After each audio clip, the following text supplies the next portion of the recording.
Let's talk about how was my medical admission test day. তো medical exam দেওয়ার দিনটা কেমন ছিল, চলো একটু আমরা আমার এক্সপিরিয়েন্সটা আমি শেয়ার করি তোমাদের সাথে। তো মেডিকেল অ্যাডমিশন টেস্ট একটা লাইফের সবচেয়ে মেমোরেবল ডে হয়ে থাকবে যারা মেডিকেল অ্যাসপিরেন্ট ছিল, কারণ কোনো মতেই তুমি এই সময়টাকে ভুলতে পারবে না। একদম প্রত্যেকটা মোমেন্ট, প্রত্যেকটা সেকেন্ডসই তোমার মনে থাকবে। যারা একবার এক্সাম দিবা তারা এটা রিলেট করতে পারবা। আচ্ছা, যাই হোক, তো শুরু করি। তো ফার্স্ট অফ অল, পরীক্ষার আগের দিন থেকে যদি বলা হয় যে আগে সন্ধ্যার দিকে আমি তাড়াতাড়ি ঘুমায় পড়বো, এরকম একটা প্রিপারেশন নেই। তো জানি যে আমাদের পরীক্ষার আগের দিন আসলে কিছুই দেখা উচিত না, মানে বেশি আর পড়তে বসা উচিত না, জাস্ট একটু রিল্যাক্স থাকা উচিত এতদিন, কারণ আমরা যা করার এতদিন করে ফেলছি। আমি বারবারই এই কথাটা বলি যে মেডিকেল পরীক্ষার আগের এক দুই দিনে তুমি অনেক পড়ে যে অনেক কিছু পরিবর্তন করে ফেলতে পারবা, তা কিন্তু না। সো যা পড়ছো এতদিন সেটা রিভাইজ করার আগের দিনই শেষ করতে হবে, মানে পরীক্ষার আগের দিনের আগের দিন। তো এবং জাস্ট ইমিডিয়েট যে আগের দিনটা থাকবে সেই দিন তোমাকে রিল্যাক্স থাকতে হবে। তো আরেকটা বিষয় যেটা আমি অ্যাডভাইস দেই সবাইকে, এবং সেটাই আমি করছি, তা হচ্ছে আমার যে অ্যাডমিট কার্ডে যে রোলটা আছে, কারণ আমি প্রায় 10-12 জায়গাতে এক্সাম দেওয়া হয়েছে। সো এতগুলো জায়গাতে এক্সাম দেওয়ার পরে কিন্তু আলটিমেটলি মাথায় তাদের রোলগুলাই ঘুরতে থাকে, কোচিংয়ের রোলগুলা। তো সেম আমার বড় ভাই যেটা আমাকে সাজেস্ট করছিলেন, আমি আলটিমেটলি সেই অনেকগুলো ব্ল্যাঙ্ক ওএমআর শিট রাখছিলাম এবং সেটাতে আমি আমার রোলগুলোকে প্র্যাকটিস করতেছিলাম। এবং সকাল দিকে, মানে পরীক্ষার আগের দিনে সকাল দিকে আমি টুকটাক এই গ্রামাটিক্যাল, মানে মেমোরাইজিং পার্ট যেগুলো মনে থাকতে চায় না, কুইক রিভিশন টাইপ যে বইগুলো আছে সেগুলো দেখছি। আর আগের দিনে কথাটা কেন বলতেছি, কারণ আগের দিন থেকে শুরু হবে তোমার এক্সাম ডের একটা আমেজ বা প্রিপারেশন। এবং আমি যতই নিজেকে পজিটিভ বলি না কেন বা মেন্টালি নিজেকে মানে খুব স্ট্রং রাখার চেষ্টা করি এবং বলি না কেন, আসলে সবারই সেই দিন একটা নার্ভাসনেস কাজ করবে, এটাই মানুষ স্বাভাবিক একটা স্বভাব বা কোন বলতে পারো। তো আলটিমেটলি ওই যে নার্ভাসনেস কাজ করতেছিল ততবারই নিজেকে একটা বুঝ দিচ্ছিলাম যে আসলে এভরিথিং ইজ পজিটিভ। তো আমি তোমাদেরকে আমি আগেও বলছি যে পরীক্ষার আগে এবং পরীক্ষার হলে একটা কথা, একটা থিওরি মাস্ট মেনটেন করতে হবে যে everything is positive. So positively নেওয়ার কারণ কি, যা তোমার ব্রেন তাহলে একটা স্পন্টেনিয়াস ওয়েতে খুব কুল থাকতে হবে। কারণ ব্রেন কুল না থাকলে একবার প্যানিক করলে তুমি কিচ্ছু মনে করতে পারবে না। এত এত ইনফরমেশন, প্রায় 20-30-40 রকমের বই তুমি মাথায় নিয়ে গেছো, with extra writers, with international GK, with তোমার ন্যাশনাল জিকে এবং অনেক কিছু, কত কিছু তুমি পড়ছো এই পরীক্ষার জন্য। সো এত কিছু তো আসলে মনে করার, মানে মাথা নষ্ট হয়ে যাবে। এই জন্য তোমার কাছে সাথে যাই ঘটবে ওই দিন, পরীক্ষার আগের দিন থেকে শুরু করে যাই তোমার সাথে ঘটুক না কেন, সব তোমার জন্য পজিটিভ। কেউ কিছু দোষ না করলেও, মানে তোমার সাথে কেউ আসে গালি দিল, ই করলো, হ্যাঁ ওকে, দিছে দিছে, পজিটিভ, এভরিথিং ইজ পজিটিভ। ঠিক আছে? তো এবং এই জন্যই পরীক্ষার আগের দিনটা তুমি বাসায় থাকো, মানে আমরা ফ্রেন্ডের সাথে এই বাসায় কথা বলতে পারি। সো এটাই আমি করছিলাম। তো উপদেশের সাথে সাথেই বলতেছি যাতে তোমরাও এটা রিলেট করতে পারো বা আর মেনলি ফলো করতে পারো। তো এরপরে আলটিমেটলি আমি ঘুমাতে যাব। সো নর্মালি কয়টার দিকে, মেবি 7-8টার মধ্যে খাওয়া দাওয়া শেষ করে আমি মোটামুটি 7 ঘন্টা হাতে রেখে, যে 6 থেকে 7 ঘন্টা ঘুমাবো এমন একটা সময় হাতে রেখে আমি ঘুমাই, শুয়ে পড়ি। তো আমার যতটুকু মনে আছে, আমি ফজরের সময় উঠে ফজরের নামাজটা পড়ি। নামাজটা পড়ে হাতে মোটামুটি একটা ভালো টাইম ছিল, কারণ তখনও তো শীত, ভালোই শীত শীত ভাব ছিল।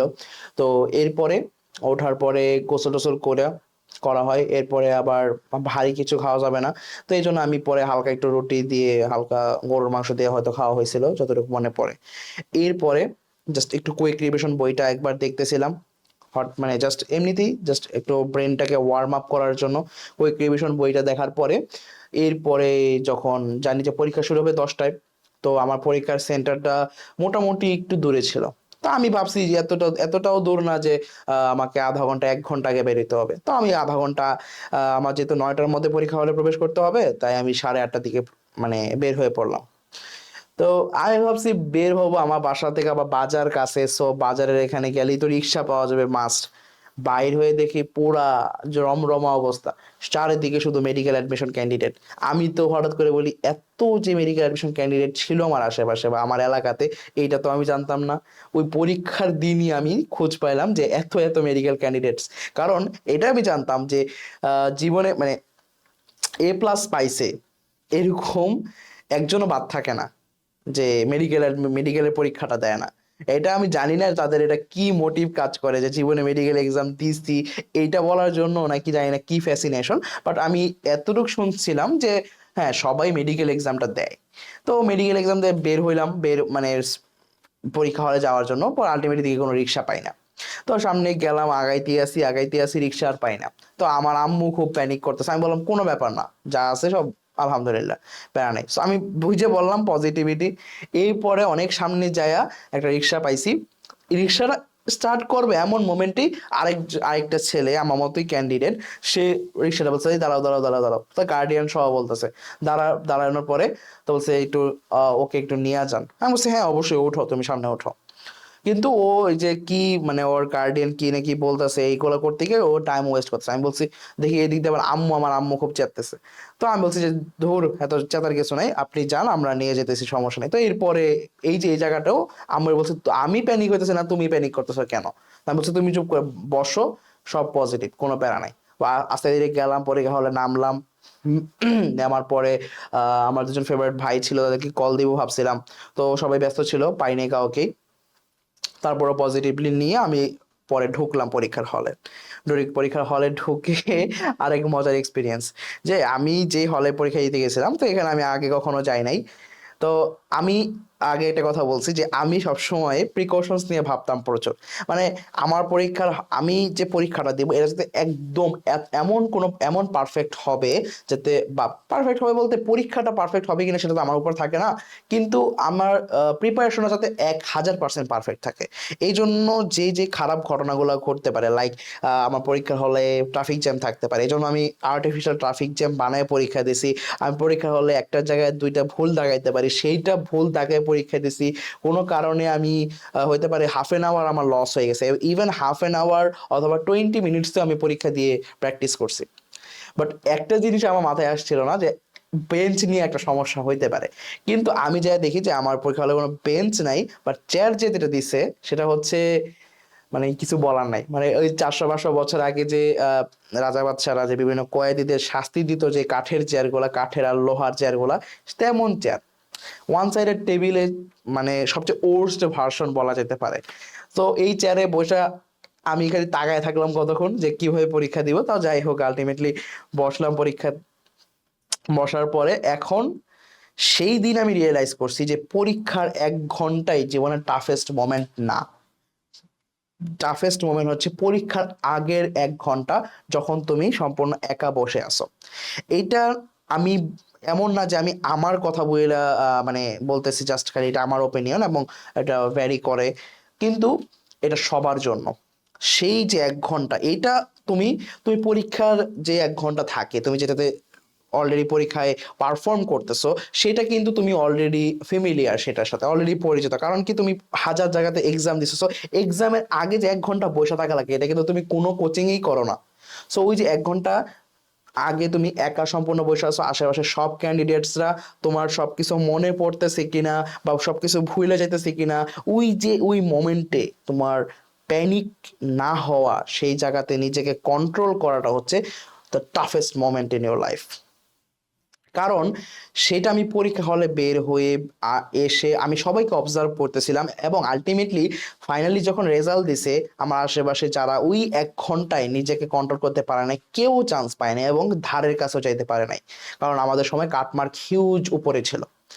তো এই যে একটা অবস্থা, তো ওই 1 ঘন্টায় নিজেকে আরো পজিটিভ রাখতে হবে। তো আমি অ্যাজ এ যাই হোক ক্যান্ডিডেট, আমি পরে আমার সিটটা কনফার্ম করে আমি ওই পরে ভাবলাম যে ঠিক আছে তাহলে একটু ওয়াশরুমে যাই।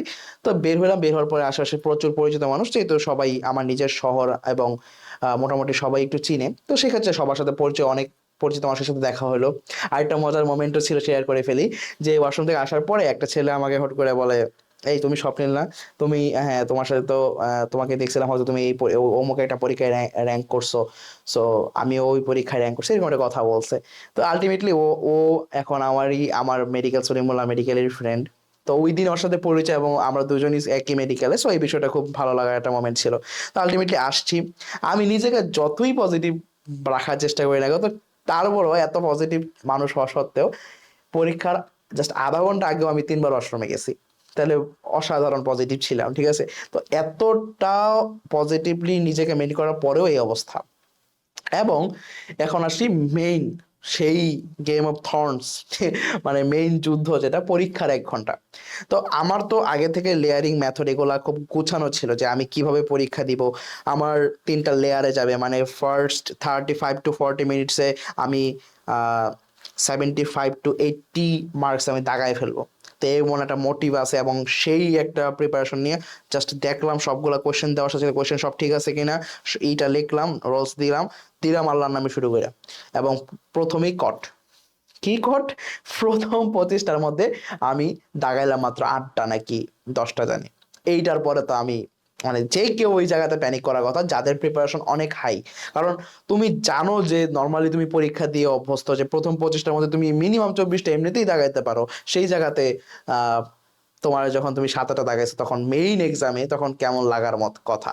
তো তখনই আমি আরো অনেক কিছু রিয়েলাইজ করি এবং বুঝি যে না, আসলে পরীক্ষার হলটা এতটা সহজ জায়গা না, পজিটিভ তুমি যতই থাকো। তারপর আমাকে কিন্তু সেই পজিটিভিটি আমাকে কিন্তু বাঁচাইছে। কারণ আমি তখন সাথে সাথে নিজের ব্রেনকে একটা পোজ দিয়ে ফেলছিলাম যে আমার ফার্স্টের 25টা যেহেতু কঠিন আছে, তার মানে অবশ্যই পরের দিকে সহজ থাকবে, কারণ মেডিকেলের কঠিন সব কঠিন, মানে মেডিকেলের প্রশ্ন সব কঠিন হইতে পারে না। তো আলটিমেটলি সেইটা নিজের ব্রেনকে ঠান্ডা করে কাম করে আমি ঠিকই আগাই গেছি। ওই 25টা নিয়ে কিন্তু বসে থাকি না যে আইরে আমার সামনের 25টার মধ্যে আমি 8টা দাগাইছি, এগুলাকে কারেক্ট করি, নাহলে সামনে তো আরো বিপদ আছে, সামনে মনে হয় আরো কঠিন। এরকম ভাবলে আমার পরীক্ষা চান্স পাওয়া লাগতো না এবং তোমাদের সামনে বসে কথাও বলা লাগতো না, ঠিক আছে।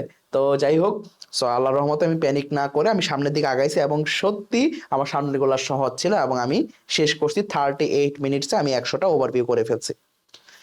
তারপরে গিয়ে আলটিমেটলি আলহামদুলিল্লাহ এই সেকেন্ড লেয়ারে গিয়ে আমি আমার maths portion, semi difficult portion এগুলো শেষ করছি।